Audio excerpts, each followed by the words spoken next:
uno de los pensadores para mí también, porque él trabaja como matemático y filósofo desde unos lugares en que se sitúa con muchísima lucidez para preguntar a sus personajes, y eso es una lección que yo he aprendido fuertemente de él, que no sé si voy a saber reproducir en el resto de guiones con la hondura y la sabiduría que él tiene, pero que me ha enseñado en el camino muchísimo. El trabajo con el texto de Juan, como para los que no lo conozcáis, el texto de Juan era exactamente y exclusivamente una conversación entre Teresa y un inquisidor que venía a visitarla en su cocina, entre pucheros santarios. Y ya, bueno, ya, con todo eso que dices, y mucho más, porque el texto de Juan era mucho más largo. El texto en sí, cuando os lo he presentado antes, es un texto de orfebrería literaria, porque todo está cogido del libro en su mayor parte del libro de la vida, alguna cosa de Camino de Perfección, pero el libro de la vida de Teresa en los dos sentidos. Y el trabajo con Juan, primero con Juan y luego para darle el último vuelo o la última forma más cinematográfica, consistió fundamentalmente en organizarlo, aunque en los límites de una película. Me explico. Aunque parezca que el tiempo es igual y que una obra de teatro tiene la misma duración o puede tenerla, el tiempo fílmico es distinto y las curvas dramáticas y narrativas son distintas. Y aunque esta película tiene otro tipo de viaje, no es un guión como los americanos, por así decir, con los mismos movimientos emocionales para recuperarte al final, para que te eches el lloro cuando te lo tienes que echar. Perdón, me estoy frivolizando, pero ya me entendéis por aclararnos. En este caso, aunque es verdad que no es una peli al uso, sí había que reconstruir y reordenar el texto de Juan de manera que emocionalmente estuviera sobre todo con Teresa y con los movimientos y los empujones y los golpes que el inquisidor le daba. Eso por un lado. Por otro lado, el cine permite, a diferencia del teatro, que tiene un gran poder de abstracción, en un espacio negro está el mundo, aquí en el cine obliga y permite también hacer saltos de tiempo y espacio. Entonces el segundo trabajo fue rearticular esa conversación en una cocina con otros espacios posibles en esa noche del inquisidor. Por otro lado, estaban los saltos al pasado de Teresa, cuando la posibilidad de contar, cuando ella hablaba de su infancia y de su adolescencia, de hacer saltos en el tiempo. Eso fue otro paso.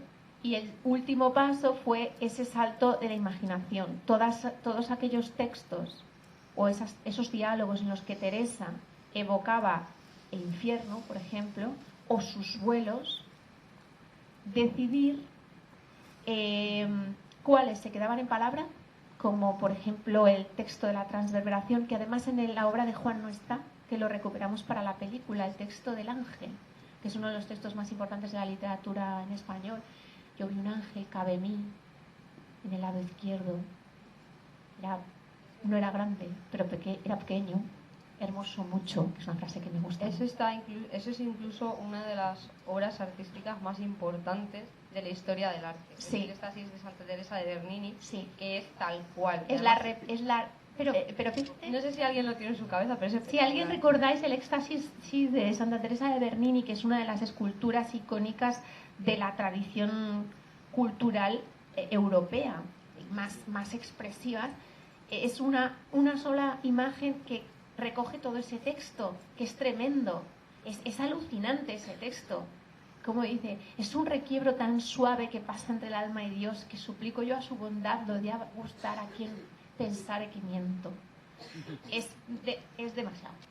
Y ese texto es tan alucinante, tan alucinógeno, tan evocador, que no lo podíamos llevar a imágenes. Ya estaba Bernini, no podíamos superar a Bernini, no se puede, y el imaginario colectivo en nuestro país y en realidad en la cultura occidental, que todos tenemos unos ángeles en la cabeza porque hemos oído hablar de ese imaginario, reproducirlo podría ser muy frustrante. Entonces, por eso las decisiones eran sobre el texto, que se quedaba en la palabra tal cual en sí, y en el poder de la palabra, y que pasaba a ser imagen.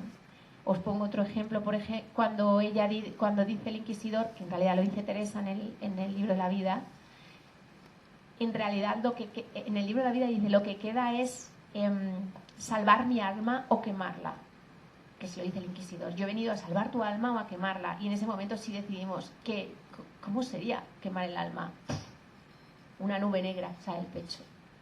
De ahí vienen pues trabajar con todos los elementos de la naturaleza, el paisaje, el cuerpo, los elementos esenciales del fuego, el agua, el aire, el viento, las nubes, la tierra, y de ahí los elementos de los abismos, de los pájaros. Ese es un mundo que pertenece al imaginario de la mística castellana y de la mística sufí también, por ejemplo. Todos hablan, San Juan de la Cruz habla de los valles solitarios, nemorosos, las ínsulas extrañas, los ríos sonorosos, habla al aire de tu vuelo, o subí tan alto, que le dio a la caza alcance. Están hablando del mismo universo siempre, y nosotros intentamos traducir ese universo que era el que podíamos traducir con nuestros recursos y con nuestro tiempo y nuestros paisajes y lo que podíamos filmar, porque hay cosas de Teresa que unas por lo imposible de sacar un ángel pequeño, hermoso mucho, como de hermoso, ¿qué ángel hubiera sido ese, ¿no?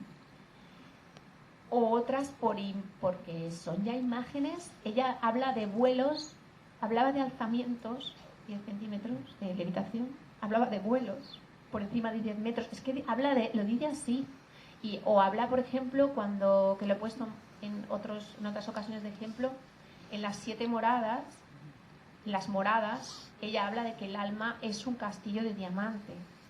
Claro, esa es una imagen que nosotros no podemos reproducir. Entonces el trabajo desde el texto era ir viendo, aparte de tejiéndolo para que vosotros los espectadores lo pudierais vivir y subirte a esa ola, por así decir, de la palabra de Teresa y de sus vuelos, y también de las pesadillas, lo mismo el infierno, que ella lo describe como unas cavernas estrechas, donde se oyen bestias. Pues traducirlo eligiendo con aquellos elementos que podemos hacer, porque al final el cine permite saltos y materializar cosas que el teatro no permite, distancias, permite, por ejemplo, susurrar los versos, que en el teatro tienes que proyectarlos, permite muchas cosas, pero al mismo tiempo tiene unas limitaciones enormes. Solo puede captar lo que hay delante de la cámara, acciones, palabras, luces, objetos, texturas muy concretas, y nosotros teníamos que decidir cuáles eran posibles. Este fue el trabajo, este fue el gran reto.